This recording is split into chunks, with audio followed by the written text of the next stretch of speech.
First of hopefully many episodes of uncomfortable conversations with the black man. In the midst of all this chaos in our world, so many of y'all have reached out to me, and by y'all, I mean white people, have reached out to me asking, how can I help? How can I join in? How can I stand with you? So I've created this for you.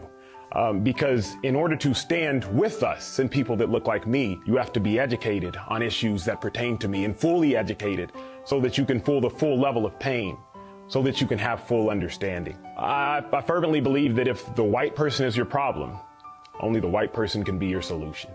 And so this is made for you, my white brothers and sisters, to increase your level of understanding so that you can increase your level of compassion and lead ultimately to change. So consider this a safe space to answer so many questions that I've seen from y'all. The first question I've seen a lot of, Emmanuel, why are y'all rioting? I understand protesting, but why riot?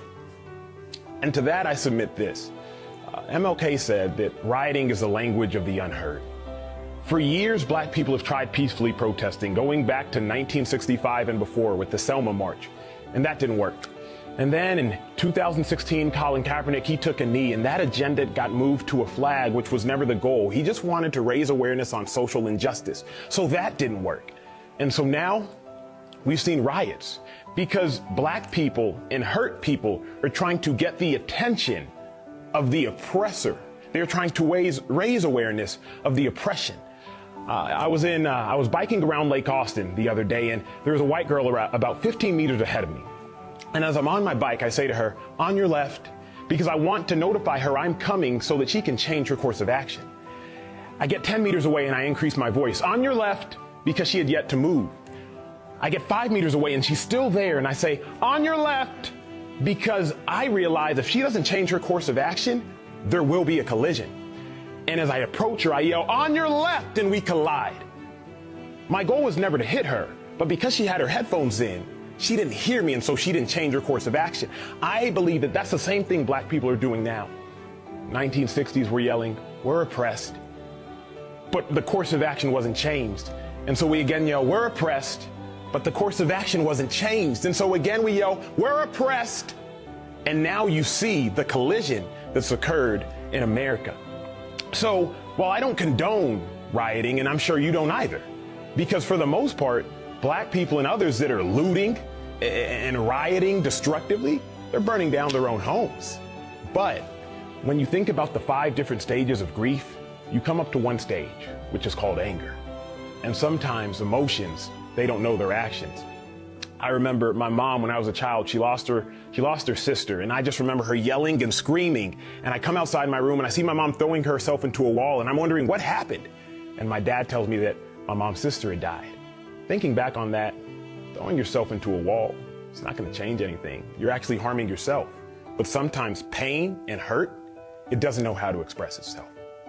You know, another question I get from my white friends, they ask me, why do you think white privilege exists?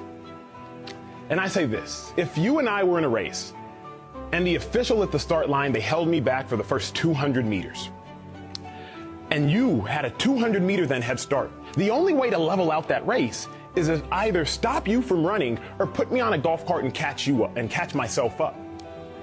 Well, you see, what we've done in America is we've simply said, okay, Emmanuel, you're now free to run. And we've acted as if it's a fair race, when in all honesty, black people were held back for hundreds of years. And so if in the late 1960s we say, okay, black people, you can go now, that's not a fair race. LBJ, he said it best when he said, you can't shackle and chain someone for hundreds of years, liberate them to freely compete with the rest, and still justly believe that you've been fair. So white privilege it's having a head start due to hundreds and hundreds of years of systematic and systemic racism. It's having a head start intrinsically built into your life. It's not saying your life hasn't been hard, but what it's saying is your skin color hasn't contributed to the difficulty in your life. I live in an affluent neighborhood in Austin, Texas, and if I ever go to my mailbox and I see a white woman walking up to the mailbox, I consciously sit in my car because I don't want her to feel like I'm a threat. If I'm on an elevator with a white person, I try to hit the button first and get off the elevator first because I don't want them to perceive me as a threat, because I realize at any point in time, whiteness can be weaponized. We saw that this past week. Amy Cooper, Central Park, the woman who called the cops on a black man who wanted her to leash her dog because it was illegal to walk your dog without a leash. And she used two words that are a death sentence for black people. When she called the cops, she said, "There's a black man who's threatening my life." Both of those things, as far as when you compile them together, were a lie. Because that black man, he was a bird watcher. And while so many people saw that incident and they were heartbroken, I, as a black man, saw that incident and was reminded of 1955. Emmett Till, 14-year-old boy who was lynched, mutilated, and killed by two white men because a white woman made a false claim saying that he flirted with her. In 2017, that white woman recanted that story. In 1956, the two white men that killed him, they got off. And they admitted that they did it because they knew they couldn't be charged again due to double jeopardy. That, to me, is white privilege. The ability to weaponize your whiteness and the ability to live life unconsciously. Because I, as a black man, have to calculate every move I make the second I walk outside my house. Another question I get that I'm sure several of y'all have thought, if not your kids have, how come black people can say the N-word, but we can't? I had to do some research on that to educate myself a little bit further. The N-word is synonymous with oppression, execution, and subordination. Black people were so long treated and viewed as no more than the slave to a master. We were viewed as dirt, and that word is synonymous with that. So there is a visceral reaction whenever we hear that word coming out of someone whose complexion is white that reminds us of the pain of our ancestors. Black people took something that was meant and originally used as evil, and we turned it into a term of endearment. So white people, I submit that you can't, shouldn't, and nor should you ever have a desire to say that word, whether quoting a rap song, a movie, or anything. Because remember, that word is truly synonymous with hatred.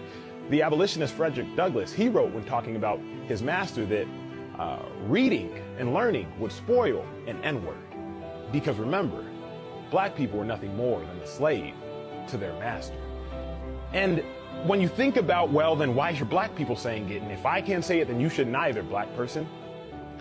We've been oppressed for so long, our rights have for so long been limited, that for you to now try to again limit our speech, it's painful. So that's why, in a nutshell, in a few minutes and seconds, why you can't say the N-word. And another question I've gotten so often, how come black people care more about white on black crime than black on black crime? It's not that we don't care about black on black crime, but let me propose this. When a black person commits a crime, they go to jail. When a white person commits a crime, they get off. And hopefully, they even get arrested. Ahmaud Arbery, the black man that was chased and gunned down by two white men in Georgia. It took us 2 months to arrest those perpetrators. And the only reason we did? Because we saw the video. Imagine if camera phones didn't exist. Black on black crime is an issue. But if you do the research, high violent crimes are all interracial. Blacks kill blacks, whites kill whites, Hispanics kill Hispanics. So it's not that we don't care, but it's the same issue as why y'all saying Black Lives Matter when all lives matter. We understand all lives matter, but right now, black people are dying at the hands of white people, and I can't change that.